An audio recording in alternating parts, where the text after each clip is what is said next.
Welcome to the Fundraising Leadership Podcast, where we talk about topics related to fundraising, leadership, management, and coaching for professionals in the nonprofit world. My name is David Landjuli, and I'm here with my good friend and colleague, Margaret Katz-Can. Hey, Margaret. Hey, good morning. And I am super happy today to welcome our guest, Anne Murphy. Anne is the Senior Director of the Division of Business and Engineering at Oregon State University Foundation. She's a leader in higher education advancement and began her journey as a development intern and mentee 25 years ago. She is also the founder of Fundraise Without Fear, which works with nonprofit founders, leaders, and volunteers who know they need to fundraise but don't know where to start. She's an avid backpacker, and she has traveled the world to find great trails, vistas, and waterfalls. Anne, welcome. We're very happy to have you here.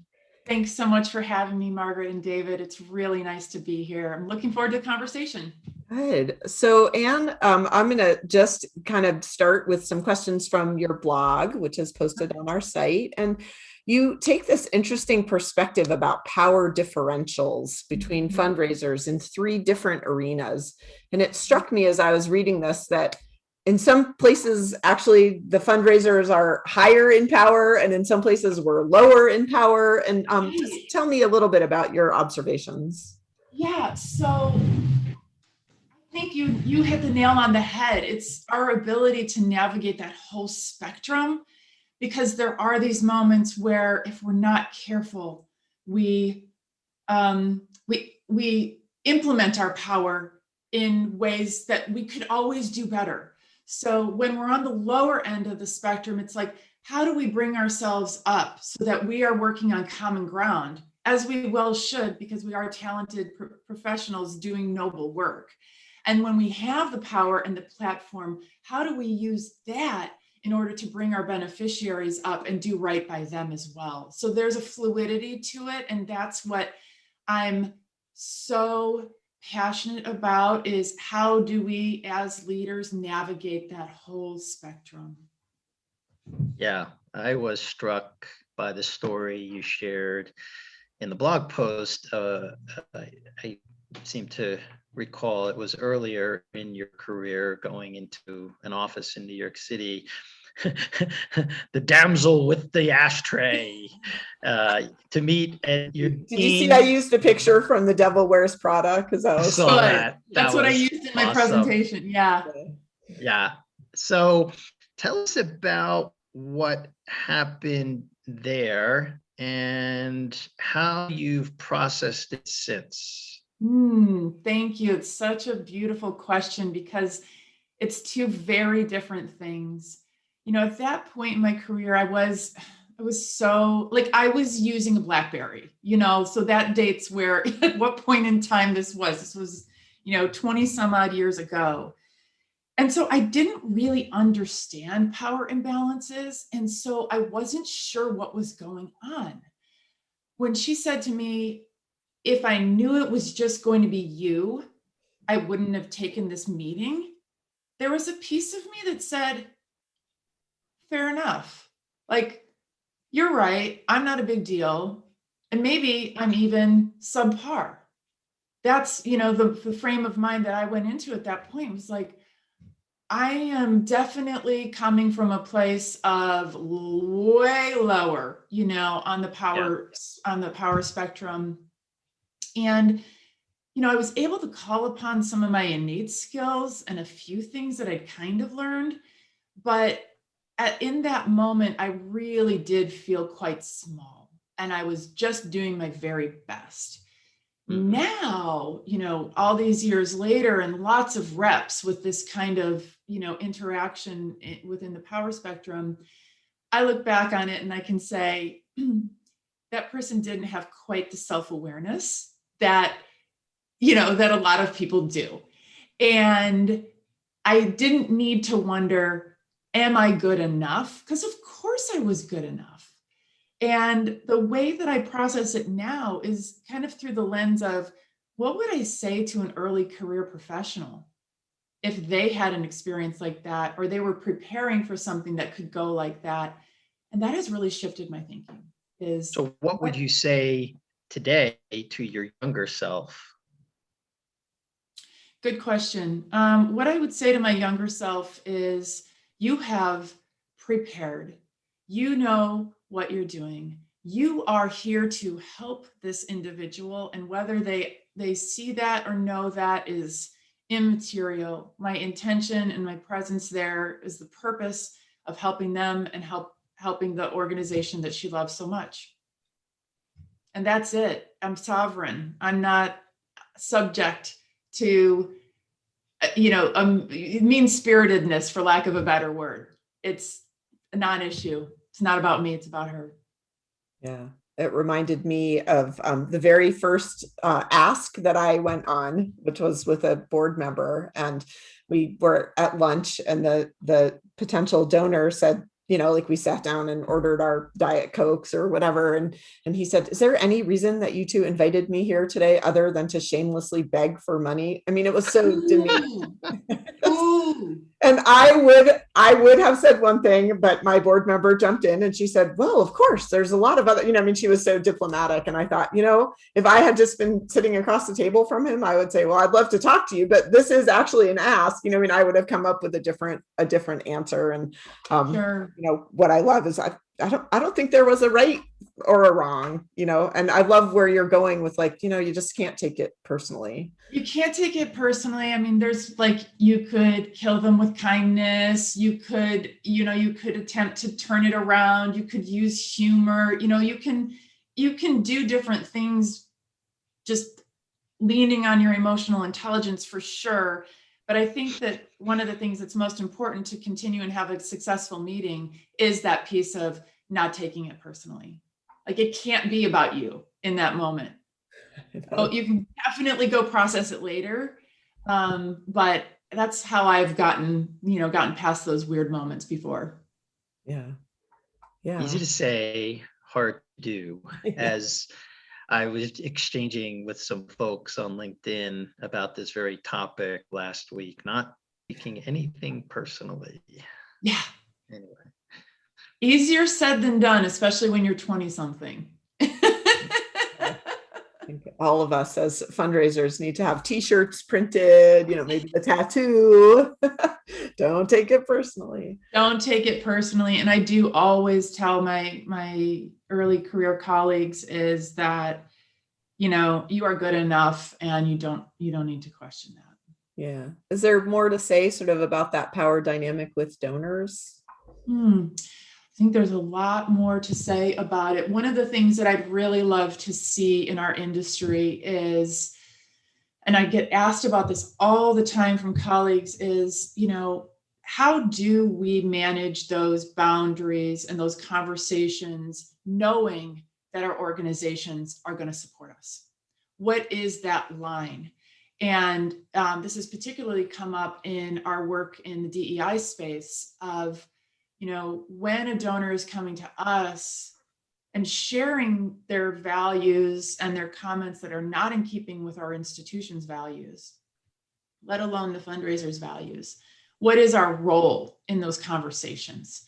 And how safe are we if we have a hard conversation with a donor that maybe goes a little bit sideways? Will our organization support us? If that donor says, "You know what, I just," we had an example recently where a donor declined an event and then some because the signature on somebody's email indicated their pronouns. The donor said, "We don't respond to invitations from people who list their pronouns on their signature." And the question that I got from staff was, how do I respond to that? Like, what does the foundation want me to say? And so I think that we can do even better in our organizations of ensuring to our staff that we are standing behind them. We could train them on talking points, just provide more support than we have in the past. I think that's what I would love to see, is us stepping up in that regard and creating that safety for our staff. Yeah, so that maybe there's a power differential between the individual fundraiser, but that shifts yet again, knowing that they have the weight of their organization and support of them. Exactly. And, in that example, it's like, does the staff member write back and say, I totally understand, thank you so much? Does the staff member write back and say, gosh, we have, does the staff member hand the relationship off to somebody else who doesn't have their pronouns in their signature? I mean, how do we recommend navigating that? And that's, I think development officers are really craving knowing more about how our organizations will support them. Yeah, so it's taking a stand as an organization and giving some guidance, even if it's unpopular sometimes. Exactly. Yeah, and there is a way in to be, at the risk of being politically incorrect here, there is a way of also allowing the donor to express that. That's all. Totally. That, yeah. So even though you may not agree with it. Yes. Yes.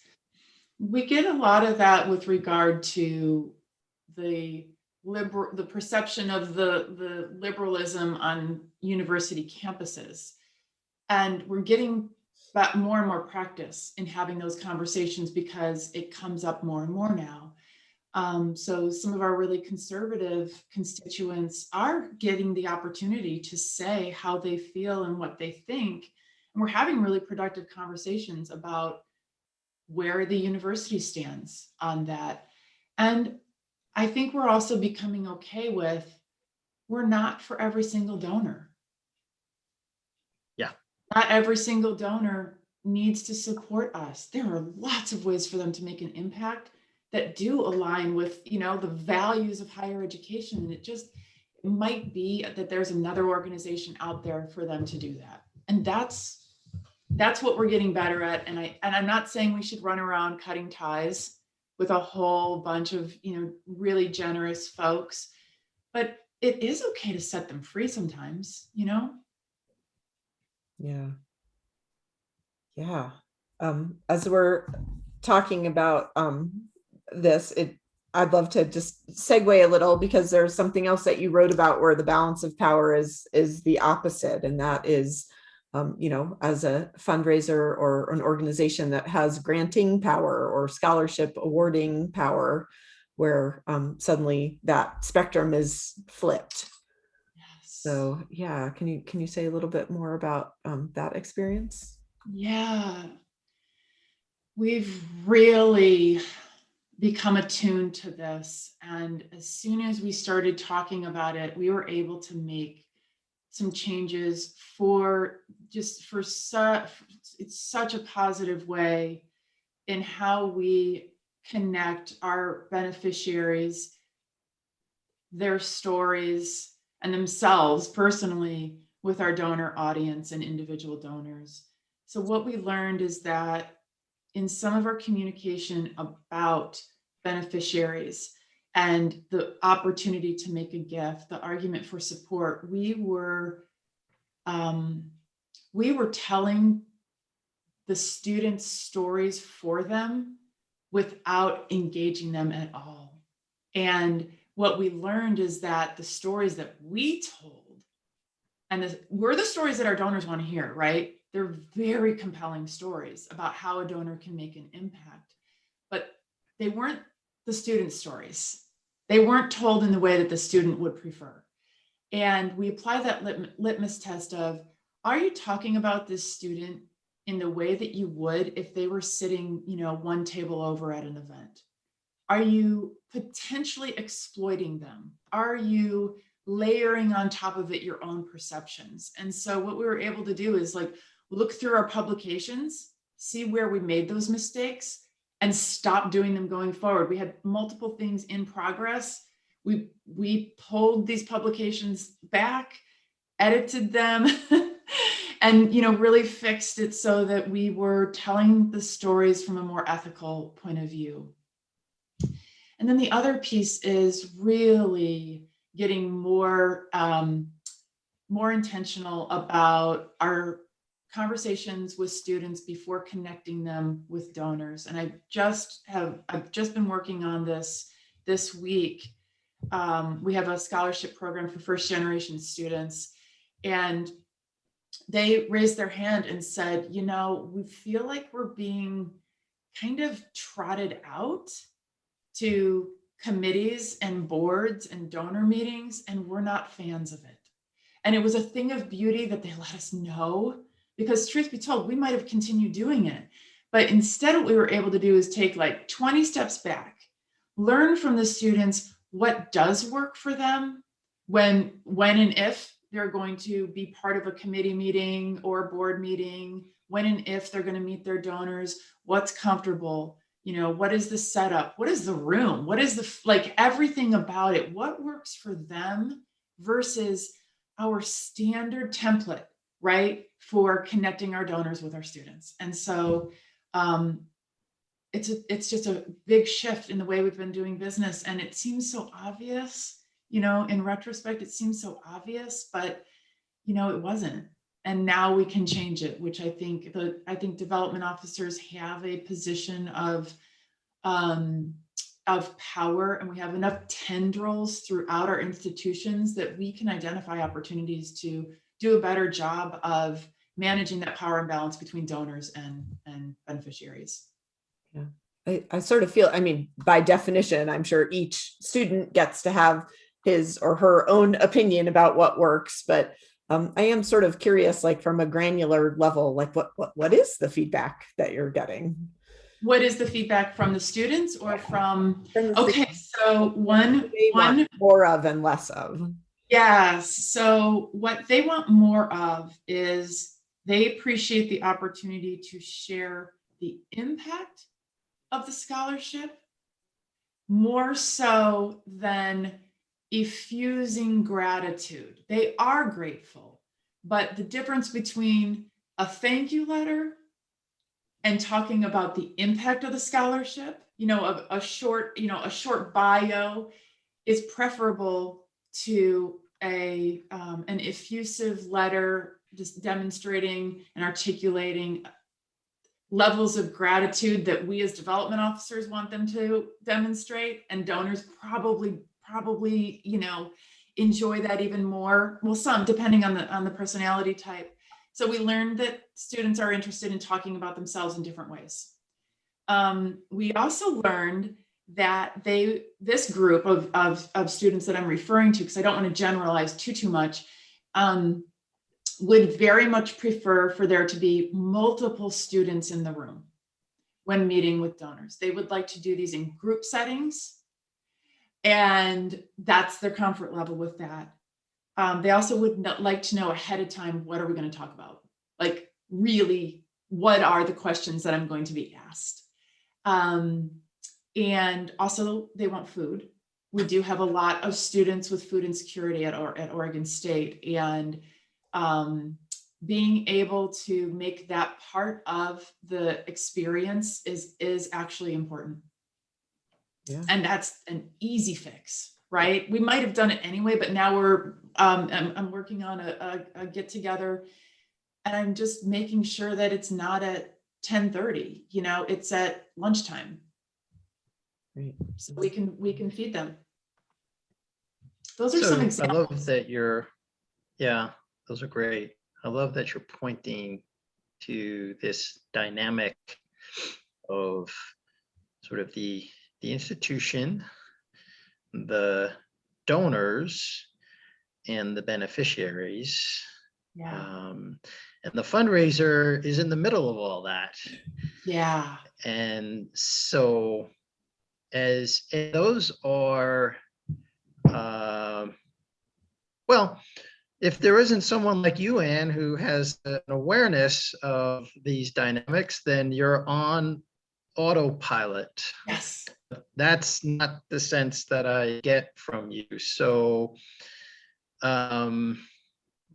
what advice might you have for other leaders out there who are aware that these are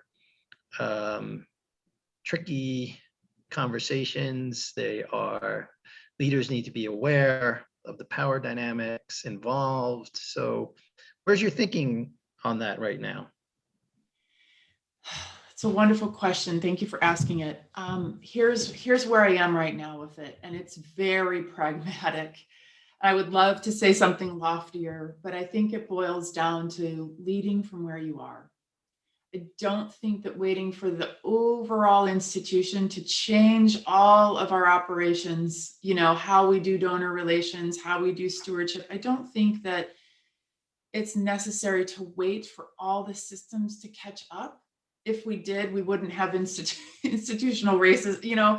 There are lots of things in our society that we can handle. We can make an impact on a granular level from our own space, our own position. And so my advice would be to tackle this at your own level, where you are, with the power that you legitimately have, and to really own that and do the best you can in your space.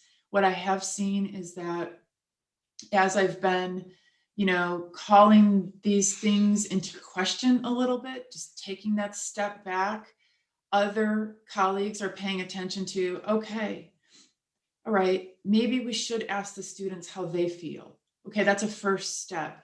Maybe we should make sure that when the scholarship is allocated, it's utterly clear that they do not need to participate in particular stewardship activities, that it won't impact the eligibility for the scholarship. So as you lead from where you are, I think you'll be surprised at how other people pick up on it. And that's been my approach. I know that I'm not going to change it overnight from the top down, David. It's just not So gonna do you happen. mean to say, this is kind of radical now, and you mean to say that the role of a fundraising leader is not all about the metrics and hitting the goals? It's a provocative mean, one. Yes, of course. I don't think the audience is going to get this at Case conference, are they? No, and I will say that this is this is a perfect example of, we measure X and we hope for Y. We measure metrics and we hope that all these other things fall into place, right? We hope but right? But we're not encouraging the audience to smoke opium, right? Well, that's not what we're here for. No. So what would you give them if you were to give them something to actually not smoke opium and be practical and pragmatic about what you're sharing here? What might you invite them to try?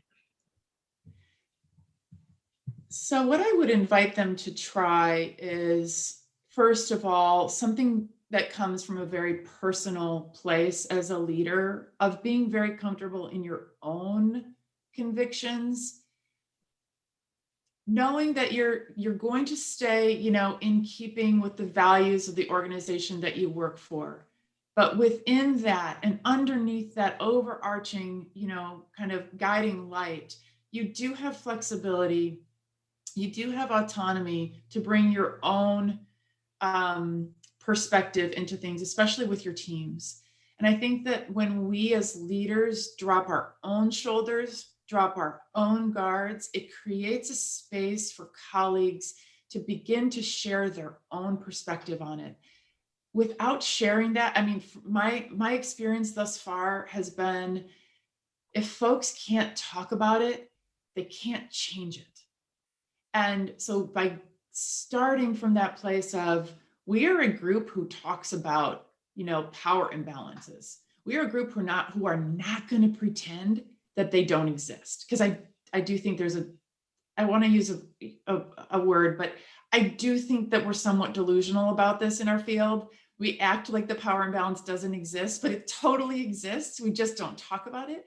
So I think when leaders address it head on and they create a space for people to be able to talk about it that's safe, I think that's a really good first step. Does that answer the question, David? Do you have a follow-up? Oh, I think you've given the audience a huge challenge. So yeah, thank you for that. Yeah, it is a big challenge. And I'll say that one of the first times that I had to be really real, To be honest, I didn't have a choice because I was feeling so raw about we had there are so many bumps in the road, right? In the extent of a career. And we had a big bump in the road. And I woke up in the morning and I started calling mentors at 7 o'clock in the morning saying, I don't know how to handle this. I'm a wreck. And we've got staff meetings and we've got talking points and we've got, people are upset. People are, beside themselves. People aren't sleeping. How do I do this when I feel so incredibly raw?